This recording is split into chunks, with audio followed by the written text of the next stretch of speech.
Nitol tata নিবেদিত DBC নিউজের নিয়মিত আয়োজন সংবাদ সম্প্রসারণে সবাইকে স্বাগত জানাচ্ছি আমি শোভন আরেফ।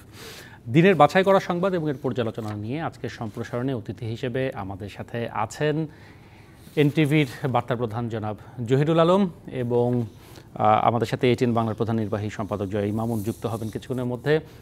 জহিরুল আলম, আপনাকে স্বাগত জানাচ্ছি। আমরা আলোচনায় যাব আপনাদের সাথে। স্বাভাবিকভাবেই এই কোটা সংস্কার বিরোধী সংস্কার আন্দোলন এবং তার ফলে যে ভোগান্তি, উচ্চ আদালতের রায়, সেই বিষয়গুলো আমাদের সংবাদে ঠাঁই পেয়েছে। আমাদের শিরোনাম যদি জানাই যে সীমাহীন ভোগান্তির 6 ঘন্টা পর ঢাকার সাথে সারা দেশের রেল যোগাযোগ শুরু, অবরোধে রাজধানীর দুর্ভোগ, দেশের আরও 17টি স্পটে কর্মসূচিতে ভোগান্তি এবং সরকারি চাকরিতে কোটার 1 মাসের স্থিতাবস্থা দিয়েছেন উচ্চ আদালত। শিক্ষার্থীদের ক্লাসে ফেরার আহ্বান জানিয়েছেন প্রধান বিচারপতি।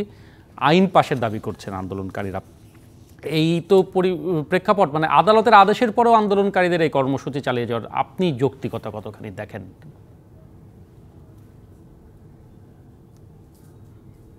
একটু আনমিউট করে নিতে হবে জহিরুল আলম আপনার প্রান্ত থেকে। এটা একটি পার্সপেক্টিভের ব্যাপার, কোন দৃষ্টিভঙ্গি থেকে আপনি বিষয়টিকে ব্যাখ্যা করছেন। আপনি যে প্রসঙ্গে বলেছেন নিশ্চয়ই এটিও হয়তো একটা আর্গুমেন্ট হতে পারে এবং এই আর্গুমেন্ট আছেও, কিন্তু একই সঙ্গে দেখতে হবে যে যেই দাবিটি শিক্ষার্থীরা মাঠে নেমেছে সেটি যদি শুধুমাত্র আইনি প্রক্রিয়ার মধ্য দিয়ে সমাধানের চিন্তা করা হয় তাহলে হয়তোবা তাদের যে প্রত্যাশিত যে ফলাফল সেটি হয়তো তারা সেভাবে হয়তো পাবে না, এরকম একটা আশঙ্কা তাদের রয়েছে। কারণ আইনি প্রক্রিয়া, আদালত নিশ্চয়ই সকল আর্গুমেন্টের মানে সকল পক্ষের জন্যই আদালত রয়েছে, কিন্তু এখানে যে তারা যে যুক্তিগুলো তুলে ধরছে সেই যুক্তিগুলোর পক্ষে বিপক্ষে বিতর্ক থাকলেও এটা কিন্তু বলা যায় যে স্বাধীনতার এত বছর পরে এসেও যেভাবে কোটা পদ্ধতিটা যেভাবে বহাল রাখার কথা বলা হয়েছে আদালতের সিদ্ধান্তে, সেটির মধ্যে আসলে জনপ্রত্যাশা বা শিক্ষার্থীদের প্রত্যাশার প্রতিফলন কিন্তু আসলে নেই। সেক্ষেত্রে শুধুমাত্র নিশ্চয়ই এটা আপনি ঠিকই বলেছেন যে এখানে স্ট্যাটাস কো দেওয়া হয়েছে, সকল পক্ষের উপরে স্ট্যাটাস কো দেওয়া হয়েছে, তার মানে কোটাটা বাতিলের যে মানে সরকারি পরিপত্রটা জারি থাকছে, যেটি বলছে পরিপত্রটা জারি থাকছে, সেটি বহাল আছে, সেটি ঠিক আছে। কিন্তু এই যে 1 মাসের মধ্যে যে একটা আমাদের দেশে কি হয়, আমাদের দেশে দেখা যায় যে একটা মুভমেন্ট বা একটা ক্যাম্পেইনের একটা টেম্পো থাকে, একটা গতি থাকে। নিশ্চয়ই শিক্ষার্থীরা হয়তো ভাবছে এটা কিন্তু নির্ভর করছে কিন্তু আমাদের সরকারগুলোর প্রতিশ্রুতি, তাদের আন্তরিকতা এবং তাদের এনগেজমেন্ট। সেই এনগেজমেন্টের ব্যাপারে শিক্ষার্থীরা যদি আশ্বস্ত হতো, তারা যদি মনে করতো যে না, আমরা আমাদের প্রতিনিধি হিসাবে নির্বাহী বিভাগের উপরে আমরা নির্ভর করতে পারি যে তারা আমাদের স্বার্থকে সুরক্ষা করার ব্যাপারে আন্তরিক, যদি এটা তাদের মধ্যে থাকতো, এই বিশ্বাস, এই আস্থা, সেটি হলে কিন্তু রাস্তা থেকে তাদের উঠে যাওয়ার কথা ছিল না। যদি জহিরুল আলম একটু সুযোগ দেন, মানে এইটা তো সরকার যে পরিপত্র জারি করেছিল সেটি তো এতদিন মেনে নেওয়া হয়েছিল, সেটিকেই জারি করলো, মানে সরকারের তো আর খুব বেশি কিছু করবার নেই। সরকার তো কোটা পদ্ধতি বাতিলই করেছিল, এখন তো আদালতেরই এখতিয়ার, আদালত সেটিতে স্ট্যাটাস কো দিয়েছে। এখন উচ্চ আদালতে আপিল বিভাগে হয়তো ফুল কোর্ট সেটি পর্যালোচনা করবেন। আমরা সন্ধ্যা 6টায় আমাদের নির্বাচিত সংবাদে শাহ মঞ্জুরুল হক সেখানে যুক্ত হয়ে বলেছিলেন যে এখানে অংশ নেবার সুযোগ রয়েছে, সরকারেরও যেমন সুযোগ রয়েছে, যারা আন্দোলন করছেন তাদের পক্ষ থেকেও সুযোগ রয়েছে সেই আপিলের শুনানি হবার, মানে পার্টি হওয়ার। মানে এখন তো আসলে আদালতের উপরই ছেড়ে দেওয়া উচিত এবং এর বাইরে গেলে তো আদালত অবমাননাও ঘটে কোনো এক পর্যায়ে। মানে সেখানে আসলে আস্থার সংকটের জায়গাটি কোথায়? এখন তো পুরোপুরি আদালতের এখতিয়ারে। শোভন, একটা জিনিস কি, আবারও কিন্তু একটা পার্সপেক্টিভ থেকে দেখার বিষয় আছে, সেটি হচ্ছে যে আপনার এখানে কিন্তু একটা পক্ষ হচ্ছে সরকার যদি তার স্টেক হোল্ডার, তার মানে তাদের শিক্ষার্থী, দেশের একটা গুরুত্বপূর্ণ একটা অংশ যারা শিক্ষা জীবন শেষ করে চাকরিতে যাবে, তাদের জন্য সুযোগ রচনা করবে, সুযোগ তৈরি করবে, সেক্ষেত্রে যদি তারা বিশ্বাস করে যে এখানে তারা যথার্থভাবে সুরক্ষিত নয় সরকারের দ্বারা এবং আদালতে যে যুদ্ধটি করা দরকার, যে ফাইটটি করা দরকার, সেক্ষেত্রে যথেষ্ট আস্থা তারা সরকারের উপরে পাচ্ছে না, তখন কিন্তু আমার মনে হয় যে এটা তো বাংলাদেশের ক্ষেত্রে বাস্তবতা মেনে নিতেই হবে যে সবসময় কিন্তু সব বিষয় কিন্তু আদালতে ফয়সালার বিষয় নয়। আদালত আইনের শাসন যদি আপনি প্রতিষ্ঠা করতে চান তাহলে আইনের শাসনের উপরে আপনার আস্থা তৈরি করতে পূর্ণাঙ্গভাবে, সেখানে কোনো জায়গার মধ্যে কোনো কনফিউশনের সুযোগ যাতে না থাকে। কিন্তু এটা তো ঠিক যে আমাদের আইন ডেলিভারি প্রক্রিয়ার উপরে কিন্তু এক ধরনের কিন্তু আলোচনা আছে, এবং উচ্চ আদালতে যেহেতু বিচারাধীন আছে সেটি নিয়ে আমাদের কোনো প্রশ্ন নেই। কিন্তু আন্দোলনরত শিক্ষার্থীদের তো আপনার আস্থায় নিতে হবে, সেই আস্থাটা তারা কেন পাচ্ছে না সেটি হচ্ছে কি আমাদের একটা লেগেসি, আমাদের একটা বাস্তবতা, যেখানে যত কথাই আপনি বলেন না কেন আপনার প্রতিনিধি হিসেবে সরকারের তারা যে স্বার্থ সুরক্ষা করবার জন্য সরকার কতটা আন্তরিক, এখন আদালতের ধোয়া তুলে বা আদালতের কথা বলে তারা হয়তো এটাকে এক ধরনের স্ট্যাগারিং বা এক ধরনের কি বলবো দীর্ঘায়িত করার একটা প্রক্রিয়া বা বা কি বলবো যে চেষ্টা বা প্রয়াস তারা নিতে পারেন, মানে সেই শঙ্কাটি রয়েছে আন্দোলনকারীদের মনে, আপনি যেটা মনে করছেন উড়িয়ে দিতে পারেন না। আমার মনে হয় যে এখানে আস্থার সংকটটাই বড়। অনেক ধন্যবাদ জহিরুল আলম। দর্শকদের জানিয়ে রাখতে চাই যে জয় মামুন আমাদের সাথে যুক্ত হয়েছেন, এটির বাংলার প্রধান নির্বাহী সম্পাদক। স্বাগত জানাচ্ছি আপনাকেও। আমরা আলোচনা করছিলাম যে আজ সারাদিন কোটা সংস্কার বিরোধী যে আন্দোলন হয়েছে সেটির পরে যে প্রথমত দুর্ভোগ, সেই দুর্ভোগ আসলে কি বার্তা দিচ্ছে, আর আদালতে আদেশের পরেও আন্দোলন চলছে, আগামীকাল 3টার পরেও আবারও সড়ক অবরোধের এক ধরনের ঘোষণা এসেছে। সব কিছু মিলিয়ে আপনি এটিকে কিভাবে দেখছেন? যেটি জহিরুল আলম বলছেন যে আদালতের এখতিয়ারের পরেও আসলে এক ধরনের আস্থার সংকট রয়েছে। জহিরুল আলমের বক্তব্য আমি শুনেছি, ধন্যবাদ। আমি দুঃখিত যে আমার যোগ দিতে একটু দেরি হলো, সেটিও আসলে রাস্তার অবস্থার কারণেই। আমি রাস্তায় অনেকক্ষণ আটকা পড়েছিলাম। যাই হোক, আমি যেটি মনে করি সেটি হচ্ছে যে জহিরুল আলমের মতো আমিও মনে করি যে সকল বিষয়ে আদালতে মীমাংসা হওয়ার প্রয়োজন নেই, কিন্তু যেই বিষয় নির্বাহী বিভাগ নিষ্পন্ন করতে পারে সেই বিষয়ে আদালতে না গেলেও চলে। আর এই বিষয়টি যেহেতু অন্য একটা মামলার মাধ্যমে আদালতে বিচারাধীন রয়েছে, সেটি আদালত তার মতো করে স্থগিতাদেশ দিয়েছেন, অথবা সেটিকে পরবর্তীকালে নিষ্পত্তি করবেন।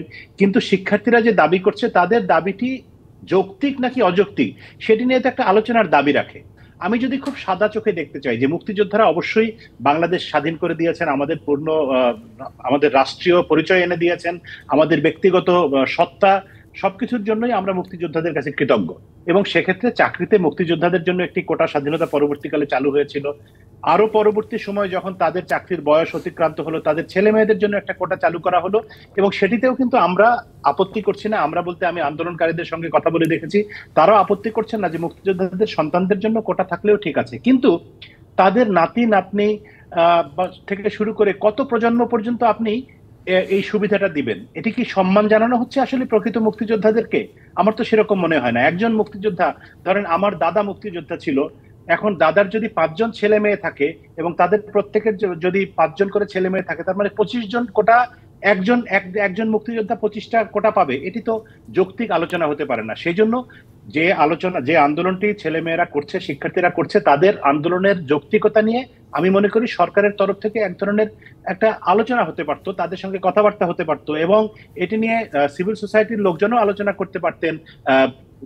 কি বলে আমাদের বিসিএস বা সরকারি চাকরি যারা নিয়ন্ত্রণ করেন, কি বলে এটিকে, পাবলিক সার্ভিস কমিশন, সরকারি কমিশনে যারা কর্মরত বিভিন্ন সময় ছিলেন, তাদের মতামত কি একটা আলোচনার প্ল্যাটফর্ম ওপেন করে সেখানে বিভিন্ন জনের মতামত নিয়ে সরকার কিন্তু সময় নিতে পারতো। তাহলে আমার মনে হয় আন্দোলনকারীরাও দেখতো যে হ্যাঁ, সরকার যেহেতু বিবেচনা করছে, তারা হয়তো এতটা উগ্র অবস্থানে যেত না। আমি উগ্র শব্দটি ব্যবহার করলাম, যে তারা এখন এক ধরনের মরিয়া হয়ে গিয়েছে।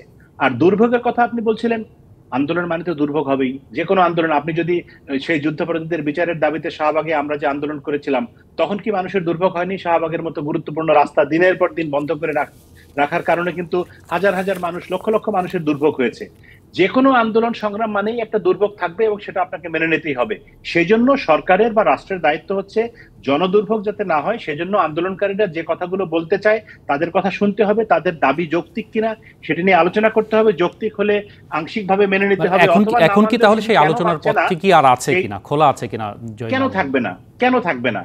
সরকার কয়েকদিন আগে, 2 দিন আগেই বোধহয়, গতকালকেই সরকারের মন্ত্রী বলেছেন যে এই কোটা আন্দোলন নিয়ে সরকার কোনো তোয়াক্কাই করছে না, তাদের এটা নিয়ে কোনো মাথা ব্যথা নেই। তো এই ধরনের কথা যখন কেউ শোনে, শিক্ষার্থীরা, তারা তো তরুণ ভাই, তরুণদের রক্ত তো শুধুমাত্র সেই স্বৈরাচার বিরোধী আন্দোলনে 90 সালে আমরা যখন ছাত্র ছিলাম আমাদের রক্ত গরম ছিল, আর এখন যারা ছাত্র তাদের রক্ত গরম না, এটা তো মনে করার কোনো কারণ নেই। ব্রিটিশ বিরোধী আন্দোলন থেকে শুরু করে মুক্তিযুদ্ধ সবই তো তরুণরাই নেতৃত্ব দিয়েছে, তরুণরা মাঠে ঝাঁপিয়ে পড়েছে। তো আজকে তরুণদেরকে সেই সম্মানটুকু দিতে অসুবিধা কোথায়? আমি মনে করি যে সেইকার তরুণদের সঙ্গে এই আন্দোলন যারা করছেন তাদের সঙ্গে আলোচনা হওয়া উচিত। তারা কোটা তো বাতিল করার কথা তারা বলছে না, তারা সংস্কার বলছে, এবং সরকারও সংস্কার করার কথা বলছে, এবং তারা আইনও করেছিল। তাহলে সমস্যাটা কোথায়? সমস্যাটা আন্তরিকতার। আমি মনে করি সেই আন্তরিকতাটা কেউ দেখিয়ে সরকারের তরফ থেকে উদ্যোগী হবেন, এবং তাহলেই জনদুর্ভোগ লাঘব হবে এবং আন্দোলনটাও একটা ইতিবাচক পরিণতির দিকে যাবে। এটি হচ্ছে আমার ব্যক্তিগত মত। অনেক ধন্যবাদ জয় মামুন, ধন্যবাদ জহিরুল আলম। আমরা একটা বিরতি নিতে চাই, বিরতির পরে ফিরে এসে প্রধানমন্ত্রীর চীন সফর নিয়ে একটু আলোচনা করব। অন্য আরও অনেক বিষয় নিশ্চয়ই রয়েছে। দর্শক, আমরা নিটলটা নিবেদিত সংবাদ সম্প্রসারণে ফিরছি কিছুক্ষণের মধ্যে। সংবাদ সম্প্রসারণে আবারও আমরা ফিরে এলাম। আমাদের সাথে আছেন এটিএন বাংলার প্রধান নির্বাহী সম্পাদক জনাব জয় মামুন এবং আছেন এনটিভির বার্তার প্রধান জনাব জহিরুল আলম। আবারও স্বাগত জানাচ্ছি আপনাদের দুজনকেই। আমরা কোটা সংস্কার আন্দোলন, আদালতের রায়, এই বিভিন্ন প্রসঙ্গ নিয়ে, মানুষের ভোগান্তি, এই বিষয়গুলো নিয়ে আলোচনা করছিলাম।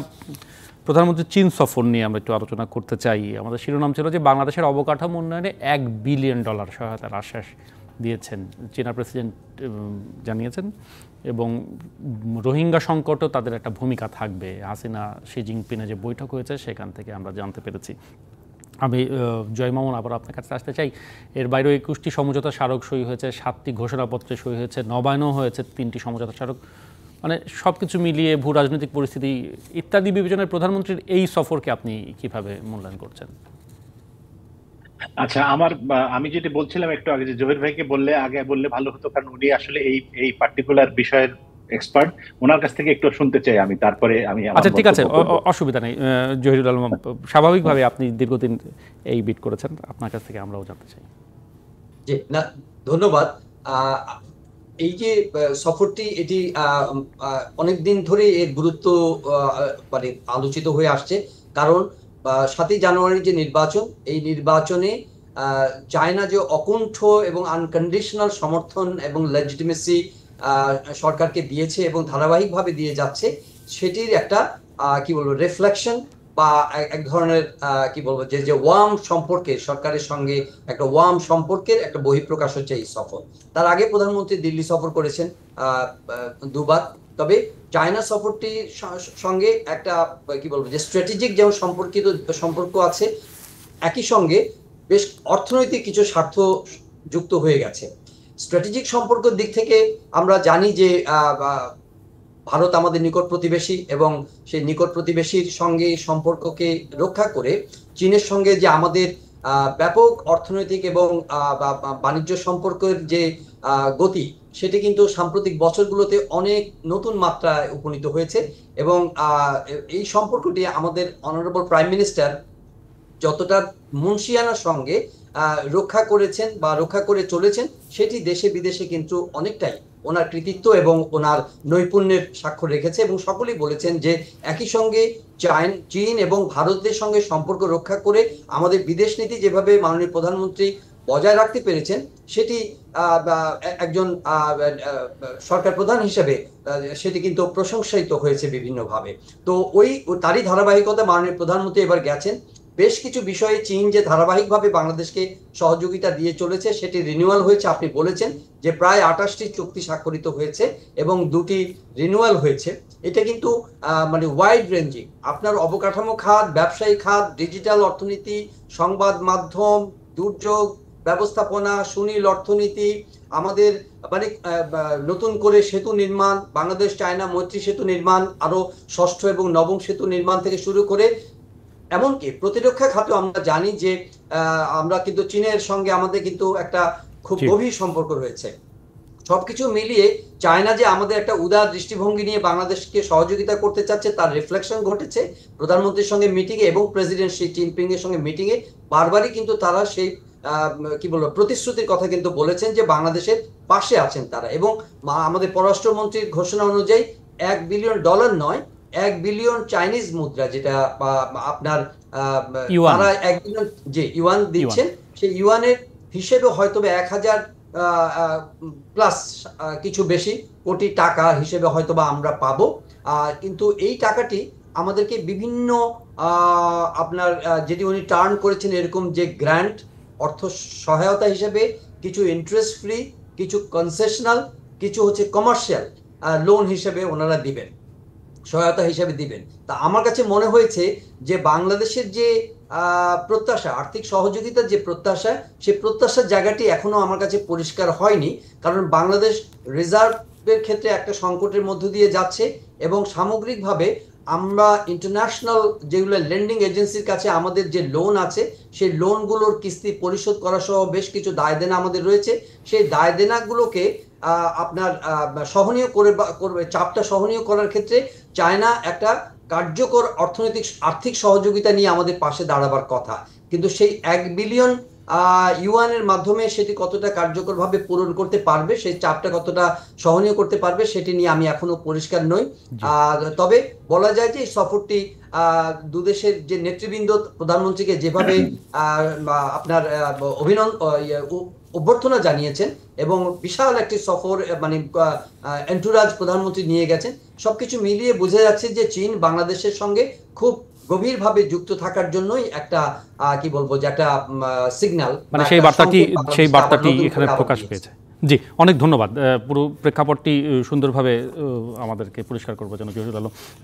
জয় মামুন, মানে তাহলে রোহিঙ্গা ইস্যুতেও চীনের সহযোগিতার আশ্বাসের কথা বলা হচ্ছে, মানে সেই ক্ষেত্রে সেটা আমাদের জন্য কতখানি সহায়ক হবে? আর একটা ব্যাপক বাণিজ্য ঘাটতি তো রয়েছে, সেটির ভারসাম্য বজায় রাখার ক্ষেত্রেও গতকাল আমরা দেখেছি যে ব্যবসায়ীদের বাণিজ্য ঘাটতির যে কথাটা আমরা বলি, সেটি কিন্তু আসলে চীনের দোষ না। আমরা আমাদের প্রয়োজনে তাদের থেকে জিনিসপত্র আনি, তাদের বাজারে যে জিনিসগুলি পাওয়া যায় আমাদের দেশে তৈরি হয় না বা উৎপাদন হয় না, আমরা সেই জন্য তাদের এখান থেকে নিয়ে আসি। ভারতের ক্ষেত্রেও তাই। আমাদের দেশে যদি যথেষ্ট পরিমাণ সেরকম পণ্য আমরা তৈরি করতে পারতাম, উৎপাদন করতে পারতাম, তাহলে তো আর আমদানি করতে হতো না। আর আমাদের দেশে এমন কোনো আহামরি পণ্য তৈরি হয় না যেটি চীনে বা ভারতে বা অন্য দেশে রপ্তানি করে সেই বাণিজ্য ভারসাম্যটা কমানোর সুযোগ আছে বলে আমার কাছে মনে হয় না সেরকম। ফলে বাণিজ্য ভারসাম্য কমানোর আলোচনাটা খুব জরুরি আলোচনা বলেও আমার মনে হয় না। হ্যাঁ, তারপরেও নতুন নতুন যদি রপ্তানির কোনো ক্ষেত্র থাকে সেটি খুঁজে বের করতে হবে। তাতে হয়তো 0.5%, 0.2% ভারসাম্য যদি কমে, সেটি একটি লাভ। কিন্তু যেমন দেখা যাচ্ছে যে বাংলাদেশ থেকে চীনে তাজা আম রপ্তানির একটা সই করা হয়েছে, আম রপ্তানির একটা হ্যাঁ, কিন্তু বাংলাদেশের যে পরিমাণ আম হয়, কত আপনি রপ্তানি করতে পারবেন, কত দেশে রপ্তানি করতে পারবেন, সেই তো সেখানেও কিন্তু একটা হিসাব। হ্যাঁ, এখন বাংলাদেশের যদি ধরেন 100 কেজিও আম রপ্তানি করা যায়, সেটিও একটা নতুন সম্ভাবনা হলো। এবার 1 টন গেল, সামনের বার 2 টন যাবে, সেরকম একটা। কিন্তু তাতে যে বাণিজ্য ভারসাম্য খুব 1% কমে আসবে চীনের সঙ্গে, তা কিন্তু না। চীনের আমি একটা সেফটিপিন কিনতে গেলেও দেখি মেড ইন চায়না লেখা, তাই না? শুধু এইখানে না, মার্কিন যুক্তরাষ্ট্রেও জহিরুল আলম ভালো জানেন, আমরা যখন ঘুরেছি দেখেছি যে মেড ইন ইউএসএ লেখা একটা জিনিস কিনে নিয়ে আসবো, বাংলাদেশে আসবো আমেরিকার থেকে, কিছুই পাই না, সব মেড ইন চায়না। ফলে চীনের সঙ্গে এই বাণিজ্য ঘাটতির আলোচনায় এখন না যাওয়াই ভালো আমি মনে করি। অন্য কথা, প্রধানমন্ত্রীর এই সফর সব দিক থেকে গুরুত্বপূর্ণ। আরেকটা কারণ কি, বাংলাদেশকে আমরা নিজেরা যেভাবে মূল্যায়ন করি, পৃথিবী তার বাইরে থেকে একটু অন্যভাবে মূল্যায়ন করেন। বিশেষ করে আমাদের প্রধানমন্ত্রী শেখ হাসিনা তার একটা নিজস্ব সম্মান, নিজস্ব একটা মর্যাদা তিনি অর্জন করেছেন, দীর্ঘদিন রাষ্ট্র ক্ষমতায় থাকা এবং সবার সঙ্গে একটা বন্ধুত্বপূর্ণ সম্পর্ক রক্ষা করা, যেটি বাংলাদেশের পররাষ্ট্রনীতির অংশ। সেটি কিন্তু তিনি দক্ষতার সঙ্গে প্রমাণ করে যাচ্ছেন যে দেখেন, ভারত এবং চীনের সঙ্গে সম্পর্কে একটা বৈরিতা রয়েছে, সেই বৈরিতার ভিতর দিয়ে চীন সফরে যাওয়ার 2 সপ্তাহ আগে তিনি ভারত সফর করে আসলেন, 2 সপ্তাহের ব্যবধানে 2 বার। আবার সে এখন চীনে গেলেন এবং এরকমও কথিত আছে যে চীনের সঙ্গে ভারতের যে দূরত্ব, সেটি কমানোর এক ধরনের অ্যাডভোকেসি বা এক ধরনের একটা উপদেষ্টার ভূমিকাও শেখ হাসিনা কোনো ক্ষেত্রে পালন করার চেষ্টা করে থাকেন। তো এই সম্মানটি তো তিনি অর্জন করেছেন, ফলে তার একটা ব্যক্তিগত গ্রহণযোগ্যতা তৈরি হয়েছে এবং তার মধ্যে দিয়ে বাংলাদেশও সেই উচ্চতা অর্জন করেছে এবং আমি মনে করি বাংলাদেশের নাগরিক হিসেবে সেটি আমাদের জন্য গর্বের বিষয়। কিন্তু মূল কথা হচ্ছে যে চীন কিন্তু বাংলাদেশকে যে অর্থ দিচ্ছে বা যাই দিচ্ছে, এটা দিচ্ছে সেটা, চীন একটা এই বর্তমান বিশ্বে প্রবলভাবে ব্যবসায়িক জাতি এবং তারা তাদের ব্যবসার স্বার্থটাই সবার আগে দেখবে। এবং আমি ব্যক্তিগতভাবে, আপনি যে আমাকে যে প্রশ্ন করেছিলেন যে রোহিঙ্গা সমস্যা সমাধানের ব্যাপারে চীনের প্রচুর বিনিয়োগ বাংলাদেশে যেমন রয়েছে, মিয়ানমারেও রয়েছে। মিয়ানমারে তাদের বিনিয়োগ ব্যাহত হয়, মিয়ানমারের সঙ্গে এমন কোনো সম্পর্ক তারা তৈরি করতে যাবে না। ফলে আমি ব্যক্তিগতভাবে খুব একটা আশাবাদী না এবং রোহিঙ্গা সেই 2017 সালের ইনফ্লাক্স থেকে শুরু করে আজকে পর্যন্ত কম আলোচনা তো শুনিনি। এই ক্ষেত্রে ভারতের কথাও প্রচুর হয়েছে, মিয়ানমারের কথা হয়েছে, থাইল্যান্ড বা অন্যান্য অনেকের কথা হয়েছে। আমার মনে হয় না এটি নিয়ে খুব বেশি দূর আগানোর কোনো স্বপ্ন দেখার কোনো সুযোগ আছে। তবে হ্যাঁ, মানে রোহিঙ্গার বাইরে যদি আলোচনা করি, হ্যাঁ প্রধানমন্ত্রীর সফর অবশ্যই গুরুত্বপূর্ণ, আমাদের জন্য সম্মানের। আমরা অনেক কিছু চেয়েছি, কতটুকু পেয়েছি জানি না। সমঝোতা স্মারক স্বাক্ষরিত হয়েছে, বিএসএস ইত্যাদি, গণমাধ্যমও তার মধ্যে আছে, আমাদের ক্ষেত্রের কথা বললাম, কিন্তু সেগুলি কতটা খুব কার্যকর বলে আমার কাছে মনে হয় না। চীনের রেডিওর অনুষ্ঠান এখানে বাংলাদেশের বেতারে প্রচারিত হবে, বা ওই যে উন্নয়নের সহযোগিতার জন্য এটা করবে, কিন্তু মূল কথা হচ্ছে যে এখানে একটা বাণিজ্যিক স্বার্থের ব্যাপার আছে। চীন তাদের স্বার্থের পুরোটা বজায় রেখেই আমাদের সঙ্গে সম্পর্ক এগিয়ে নেবে, এটাই হচ্ছে আমার ব্যক্তিগত ধারণা। অনেক ধন্যবাদ আপনাকে। আমরা আরেকটা বিরতি নিতে চাই, নিটোল টাটা নিবেদিত সংবাদ সম্প্রসারণে ফিরবো আমরা কিছুক্ষণের মধ্যেই। বিরতির পরে সংবাদ সম্প্রসারণে ফিরলাম, এটি নিবেদন করছে নিটোল টাটা গ্রুপ। আমাদের সাথে আছেন এটিএন বাংলার প্রধান নির্বাহী সম্পাদক জনাব জয় মামুন এবং এনটিভির বার্তার প্রধান জনাব জহিরুল আলম। আবারও স্বাগত জানাচ্ছি। আমরা বেশ কয়েকটি বিষয় নিয়ে আলোচনা করেছি, প্রধানমন্ত্রীর চীন সফর, সেই সাথে কোটা সংস্কার আন্দোলন নিয়ে কথা হয়েছে। আমরা একটি বিশেষ রিপোর্ট দেখিয়েছি, সেটি শিরোনাম এরকম যে মানে সরকারের হস্তক্ষেপে বাংলাদেশ ব্যাংকের স্বায়ত্তশাসন নেই, এটা আইএমএফ দাবি করেছে। তাদের একটি রিপোর্ট প্রকাশ করেছে, সেই রিপোর্টে এই বিষয়টি উঠে এসেছে। আইএমএফের এই দাবিতে আবার অনেক বিশ্লেষক একমত প্রকাশ করলেও স্বাভাবিকভাবে বাংলাদেশ ব্যাংকের পক্ষ থেকে এটিকে নাকচ করা হচ্ছে। তারা বলছেন যে পরিচালনায় তাদের স্বাধীনতা রয়েছে। জহিরুল আলম, আপনি আইএমএফ এর এই দাবি বা রিপোর্টকে আপনি কিভাবে দেখেন, আপনি কি মনে করেন বিষয়টি? ভাগ্যজনক, কিন্তু এটা সত্যি কথা, এবং এটার জন্য আমাদের ব্যাপক রিসার্চ করার দরকার নেই। আইএমএফ এর অনেক গভীর গবেষণা আছে। বাংলাদেশ ব্যাংকের ইনসাইডার তারা, বাংলাদেশ ব্যাংকে আইএমএফ এর অফিসও আছে, এবং তারা বাংলাদেশ ব্যাংকের অপারেশনস, তাদের সাফল্য, তাদের দুর্বলতা, এগুলো সবকিছুই তারা জানেন। সুতরাং ওই শর্ট অ্যানালিসিসটা তাদের কাছ থেকে যেভাবে এসেছে, আমি অত গভীরে যেতে চাই না। সাধারণভাবে আমরা যদি দেখি যে বাংলাদেশ ব্যাংক সম্পর্কে পিপলস পারসেপশন সম্পূর্ণভাবে এখন এটা পরিষ্কার যে তারা সরকারের অনুগত এবং অনুগত হতে তারা বাধ্য। আপনি দেখেন যে বাংলাদেশের প্রয়োজন আছে কি নেই, সেটি বিবেচনায় সাধারণ একজন মানুষকে যদি জিজ্ঞেস করেন 50-60টি ব্যাংকের, কমার্শিয়াল ব্যাংকের প্রয়োজন ছিল কিনা, সেটি কিন্তু প্রশ্ন কিন্তু বারবার তোলা হয়েছে। ইকোনমিস্টরা তুলেছেন, স্টেক হোল্ডাররা তুলেছেন, কিন্তু এগুলো সবকিছু লাইসেন্স দেওয়া হয়েছে, এবং লাইসেন্সগুলো দেওয়া হয়েছে সরকারের নির্দেশে এবং রাজনৈতিক স্বার্থ সুরক্ষার জন্য, এবং এই সংগঠিত স্বার্থ সুরক্ষার কাজটি করানো হয়েছে। আপনার সেন্ট্রাল ব্যাংক এগুলোকে এন্ডোর্স করেছে, এবং আমার তো মনে হয় না যে সেন্ট্রাল ব্যাংক এটার শর্ট অ্যানালিসিস করছে, এটার স্ট্রেংথ এবং দুর্বলতা, এটার ঝুঁকি, অপরচুনিটি, এগুলো সবকিছু অ্যানালিসিস করে এতগুলো ব্যাংক বাংলাদেশে যে কোনোভাবেই কার্যকর হতে পারে না, এবং এগুলো যে অর্থনীতির জন্য মোটেও একটা ভালো বার্তা বহন করে না, এটা তো বুঝবার জন্য বিরাট অর্থনীতিবিদ হওয়ার প্রয়োজন নেই। কিন্তু দেখা যাচ্ছে যে বাংলাদেশ ব্যাংক সেগুলো করেছে। তারপরে আমরা কনসিকুয়েন্স গুলো দেখেছি, যে ফার্মার্স ব্যাংক থেকে শুরু করে আপনার সোনালী ব্যাংকের অর্থ লুট থেকে শুরু করে কত ব্যাংকের কত ধরনের স্ক্যান্ডাল আমরা দেখেছি, এবং এই স্ক্যান্ডালগুলো দেখেন কতটা দুর্বল বাংলাদেশ ব্যাংকের বা আপনার পুরো ব্যবস্থাপনা, যে এতগুলো ব্যাংকের অনুসন্ধান করে সাংবাদিকরা কিন্তু অনেক স্ক্যান্ডাল বের করেছে। এগুলো কিন্তু সেন্ট্রাল ব্যাংকের বের করবার কথা, এসব অনিয়ম, কিন্তু সেন্ট্রাল ব্যাংক কিন্তু করতে পারেনি। সেন্ট্রাল ব্যাংক কিন্তু $100 মিলিয়ন সাইফনিং হয়ে গেছে, সেন্ট্রাল ব্যাংকের গভর্নর কিন্তু সেটা গোপন রেখেছে। সেটা আমাদেরকে জানতে হয়েছে ফিলিপিন্সের পত্রিকা থেকে। তারপরে এখন বলতে পারেন যে মিডিয়ার কি ক্যাপাসিটি কি নেই, মিডিয়ার ক্যাপাসিটিও কিন্তু আসলে এখানে কিন্তু এক ধরনের ক্যাপটিভ হয়ে যাচ্ছে। সম্প্রতি আমাদের সেন্ট্রাল ব্যাংকের গভর্নর কিন্তু সাংবাদিকদের জন্য একটা কি বলবো লিমিট করে দিয়েছেন তাদের access into the central bank. এটা কেন করেছেন এই কারণে, নিশ্চয়ই তো ওনার একক সিদ্ধান্তে এই ধরনের একটা রিজিড সিদ্ধান্ত বাস্তবায়ন করার কথা নয়, এবং সেটা তিনি পারবেনও না, কিন্তু সেটা তিনি বলবৎ রেখেছেন। এবং একই সঙ্গে এই কথা দুঃখের সঙ্গে বলবো যে সেন্ট্রাল ব্যাংকের বর্তমান গভর্নেন্স রেটিং এ কিন্তু ডি পেয়েছেন। আপনার শ্রীলঙ্কা ইকোনমিক ক্রাইসিসের মধ্যে পড়েও সেখানে উত্তরণ করবার জন্য শ্রীলঙ্কার গভর্নর কিন্তু ভালো মার্কস পেয়েছেন। He has been accredited, he has been appreciated, and তাকে কিন্তু প্রশংসা করা হয়েছে, তেমন গ্রেডও ভালো পেয়েছেন। অথচ এরকম একটা ডিজাস্টার থেকে উঠে আসার পরও শ্রীলঙ্কা যেখানে আপনার ভালো গ্রেড পাচ্ছে, বাংলাদেশ ব্যাংকের গ্রেড হচ্ছে সেন্ট্রাল ব্যাংক গভর্নরের ডি। তার মানে আমি ওনাকে এককভাবে দোষী করতে চাই না, আমি বলবো যে আইএমএফ যে কথাটি বলেছে মানে সেটির এক ধরনের প্রতিফলন আমরা বিভিন্নভাবে গভর্নমেন্ট। অনেক ধন্যবাদ জহিরুল আলম। জয় মামুন, আপনি কি মনে করেন যে বলা হচ্ছে যে সরকারের অযাচিত হস্তক্ষেপ নেই, বাংলাদেশ ব্যাংকের পক্ষ থেকে বলা হচ্ছে, আইএমএফ মূলত যে বিষয়টিকে না, ব্যাপারটা হচ্ছে মানে এই বিষয়ে জহির ভাই যা বলেছেন তার বাইরে নতুন করে খুব একটা বলার কিছু আছে না। আমি শুধু একটু যোগ করতে চাই যে ধরেন আমরা অর্থ পাচারের কথাটাই যদি ধরি, যে বাংলাদেশের ব্যাংকগুলো থেকে যে পরিমাণ অর্থ বিদেশে পাচার হয়ে গিয়েছে এবং যে পরিমাণ মানে ব্যাংক প্রায় দেউলিয়া হয়ে যাওয়ার মতো অবস্থা, বাংলাদেশ ব্যাংককে টাকা দিয়ে সেই অন্য ব্যাংকগুলিকে সচল রাখতে হয়েছে, এরকম ঘটনা তো ঘটেছে, আমরা জানি বা দেশের মানুষ জানে, পত্রপত্রিকায় সেগুলো নিয়ে খবর হয়েছে। তো সেই রকম প্রতিষ্ঠান বা সেরকম ব্যক্তিকে আমরা একাধিক একের পর এক ব্যাংকের পর ব্যাংক দিয়েই যাচ্ছি লাইসেন্স দিচ্ছি এবং তারা একের পর এক অপরাধ করে যাচ্ছে। সেই অপরাধ নিয়ন্ত্রণে ব্যাংকিং সেক্টরে সুশাসন প্রতিষ্ঠার জন্য বাংলাদেশ ব্যাংক কি কোনো ব্যবস্থা নিয়েছে? সেরকম কি কোনো উদাহরণ আমরা দেখাতে পারি যে বাংলাদেশ ব্যাংক এরকম ব্যবস্থা নিয়েছে? তা কিন্তু পারি না।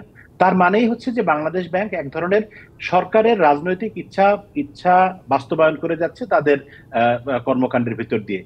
ফলে আইএমএফ যদি এই কথা বলে আজকে, অথবা আইএমএফ এর বাইরে ওয়ার্ল্ড ব্যাংক বা বাংলাদেশের উন্নয়ন সহযোগী হিসেবে দাতা গোষ্ঠী হিসেবে যারা আছে তারা যদি এরকম, তারা তো পর্যবেক্ষণ করে বিষয়গুলোকে, তাই না? বাংলাদেশের অর্থনৈতিক কর্মকাণ্ডের একটা জোরালো মনিটরিং তো সেখানে আছেই সব দিক থেকে। বিশ্ব ব্যাংক বলেন, আইএমএফ বলেন, এশিয়ান ডেভেলপমেন্ট ব্যাংক বলেন, তো তারা বাংলাদেশ ব্যাংকের কর্মকাণ্ড মনিটর করে, সরকারের অর্থনৈতিক কর্মকাণ্ড মনিটর করে এবং তারা দফায় দফায় একটা সময় পর পর রিপোর্টও প্রকাশ করে থাকে। এবং সেই রিপোর্টগুলিতে আমরা যা দেখি সেগুলি কোনো দিক থেকেই কিন্তু খুব একটা সম্মানজনক না আমাদের জন্য। একটু আগে আমরা আলোচনা করছিলাম যে জহির ভাই বলছিলেন বাংলাদেশ ব্যাংকের আমাদের রিজার্ভের অবস্থা, অর্থনীতিতে সেটির একটা মারাত্মক নেতিবাচক প্রভাব আছে। সেই সময় যখন আমাদের অর্থনীতিকে সুসংহত করার কথা, যখন ব্যাংকিং সেক্টরকে স্ট্রং করার কথা, সেই সময় আমরা দেখতে পাচ্ছি যে ব্যাংকিং সেক্টর ভঙ্গুর হয়ে যাচ্ছে। সাধারণ মানুষ ব্যাংকিং সেক্টরের উপর থেকে আস্থা হারিয়ে ফেলছে, মানুষ ব্যাংকে টাকা রাখতে ভয় পাচ্ছে, মানুষের টাকা পাচার হয়ে যাচ্ছে, উধাও হয়ে যাচ্ছে, ব্যাংক নাই হয়ে যাচ্ছে, এই বেসিক ব্যাংকের কাহিনী ঘটছে, এই ঘটছে সেই ঘটছে।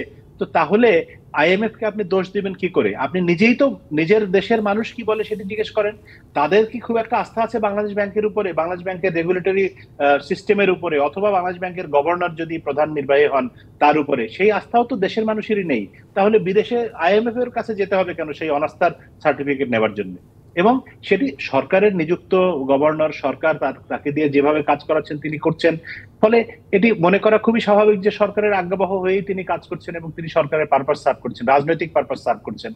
তো আমার কাছে সেই হস্তক্ষেপের যে অভিযোগ সেটিকেই আইএমএফ বক্তব্য খুব একটা অযৌক্তিক না, কারণ দেশের মানুষও এরকমই মনে করে।